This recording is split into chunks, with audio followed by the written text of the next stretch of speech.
everyone, this is Vallisa and you are joining me here on the Lyca Radio and Lyca Gold YouTube channel, and today I'm here with Akshay Sharma. Hi Akshay, how are you?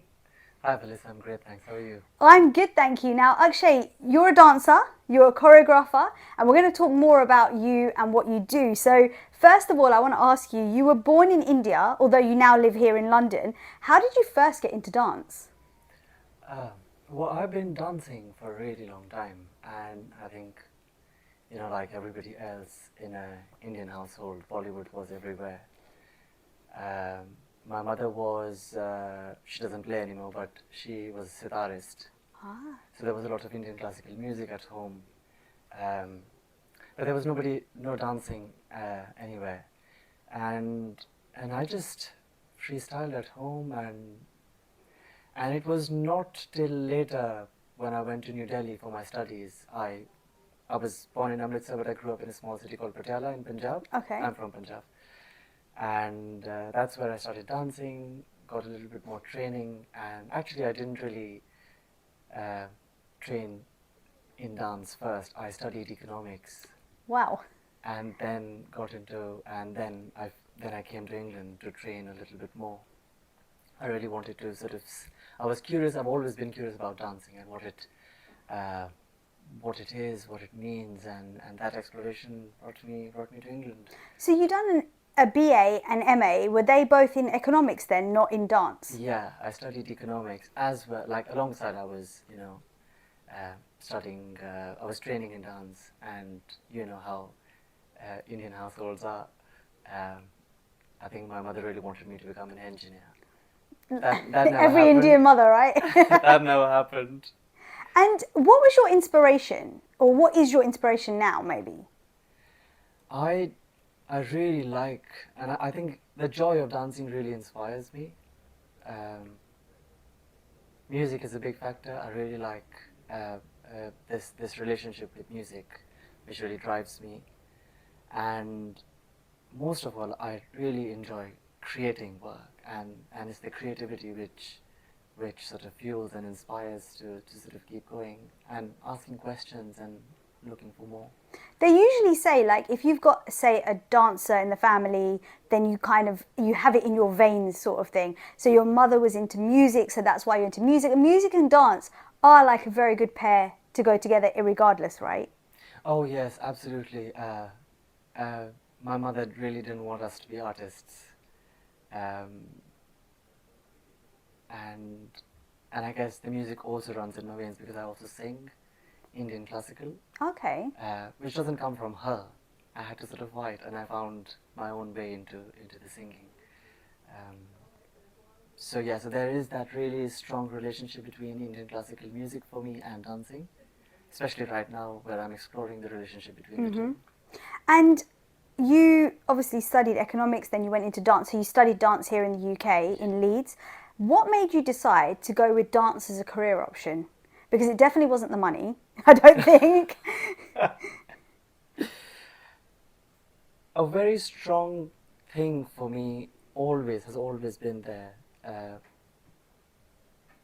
is to follow. I know this is quite generic, but follow your passion. But I really wanted to sort of see where the drive was. And it's not like I did not try. I tried economics, and I learned a lot from it. Like I got to know a lot about the world, and it's a really interesting subject, and that also sort of is somewhere present and really inspires right now as well. But that's not what I wanted to do. So I think it was really following the curiosity of where your heart lies.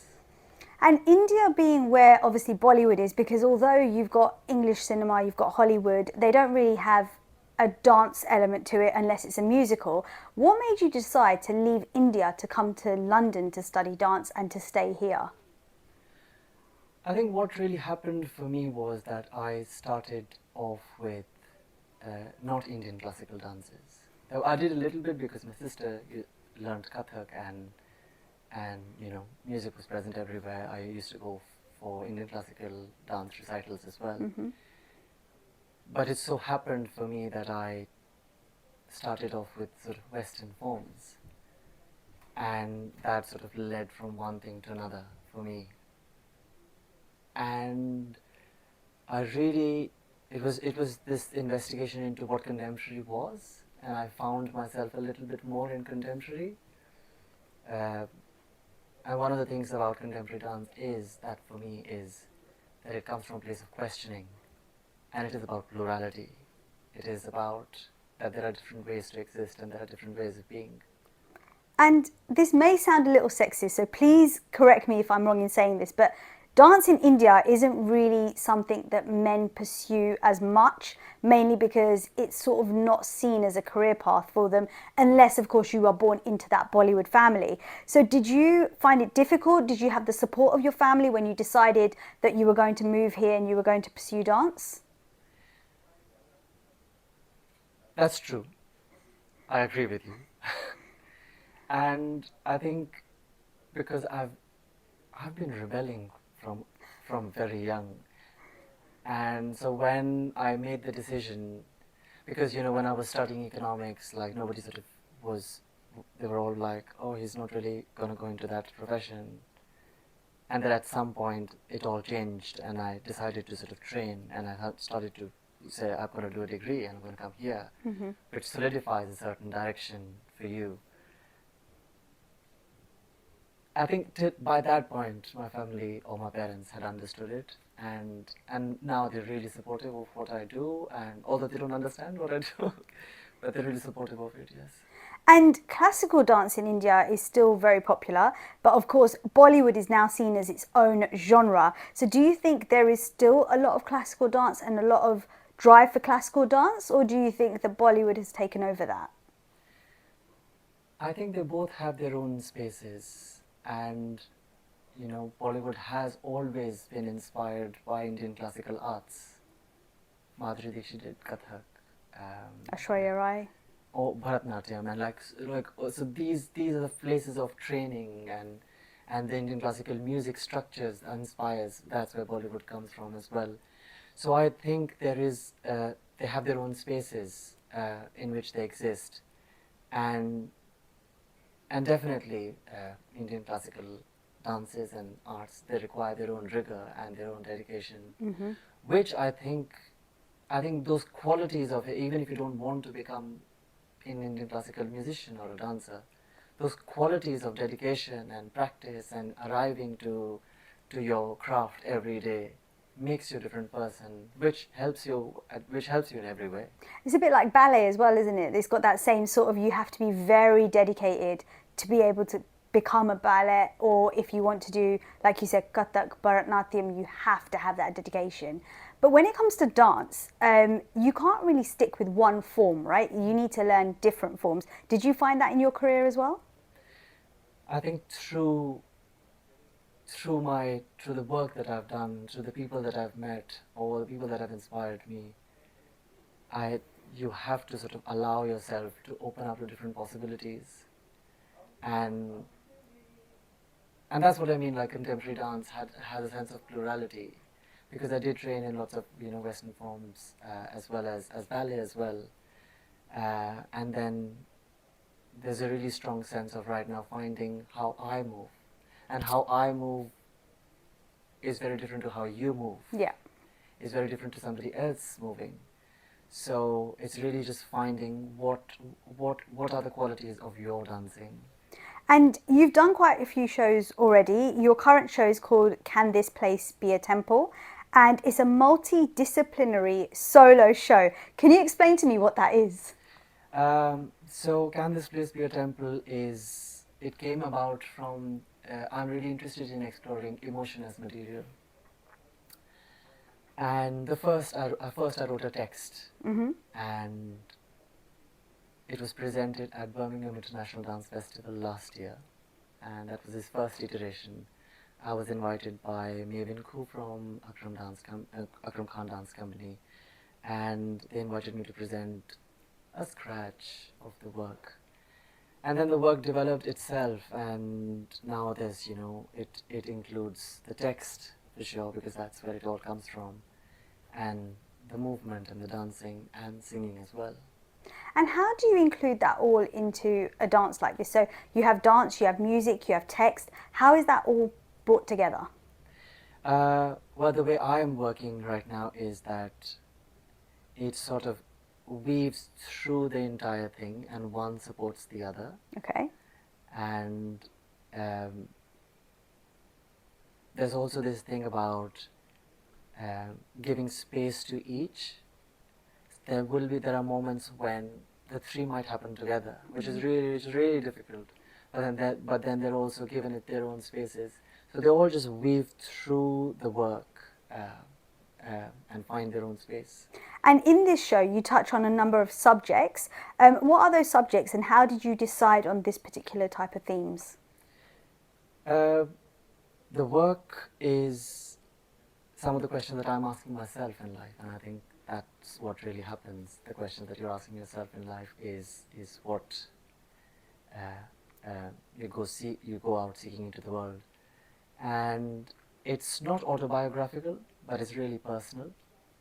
So the themes of me growing up as a gay man in India in my family, and how that sits with the emotion of fear, how the experience of migration has completely changed me, and I've learned so much about myself, about the world through that experience, and how that sits into the equation. And and as I said, I'm really interested in exploring emotion as material. So what's my relationship to the emotion of fear? What uh, what it generates for us, what it does to us, what are the places of refuge or safety that we seek, or where do we find that sometimes. And these places they're not like literal places. It's not like my home or my desk, which are places. That is like metaphorical, or places in your imagination where you go and you find that moment of silence, or you find that moment of peace. So it's kind of like paying a homage to yourself, but also at the same time discovering new things about yourself at the same time.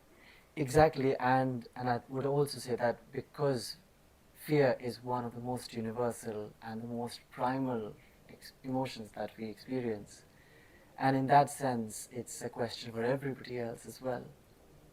What is it? What is that place for you? Um, and when we say my body is a temple, or my work is my temple, my morning walk is my temple, or different things for different people. So it's a question that I'm exploring, but in posing it as a question, it also offers itself for different people so that they can understand it in their own ways. And you're working as a solo artist. Do you find this easier than working with others? So this work is a solo artist. This work is a solo piece of work. But I've also worked in different situations where I've worked with other people, or I've been outside and making work. It's definitely not easy. It's definitely not easy because you're in the work, and sometimes you're on the outside, so decisions can be made in a very different way. When you're inside the work, decisions are made in a very different way. So it's definitely not easy. But but this is a solo work, and in the future I'll be making different works. And would you consider ever dancing for film, like doing Bollywood and stuff? Is that somewhere where you would see yourself, or do you like doing what you're doing at the moment? I love what I do, but I also like challenges. So if a Bollywood opportunity arises one day, I wouldn't shy away from it. But I think what would happen in that case is I would do it in my own way, and hopefully that sits in a that'll give it a very different flavor. So we're kind of manifesting that right now. If any Bollywood filmmakers are watching this, I'm like, I've got a choreographer here who can dance and everything. What is your biggest dream? Like, where do you see yourself in 5 years' time? I think that's two different questions, isn't it? I think I would really say that I can find. I think for every artist, it's this is the biggest question, and it started for me, but finding your voice. And yes, of course, I want to do bigger things. I want to be on different stages, and I want to make work which sits in different ways. Yes, I would like 1 million people to sort of see my work, but somewhere within that dream is to also keep continuing on the path so that the exploration never finishes, the curiosity never dies. And we wish you luck on your journey. Thank you so much. Thank you, Vallisa. Thank you for coming down. Thank you.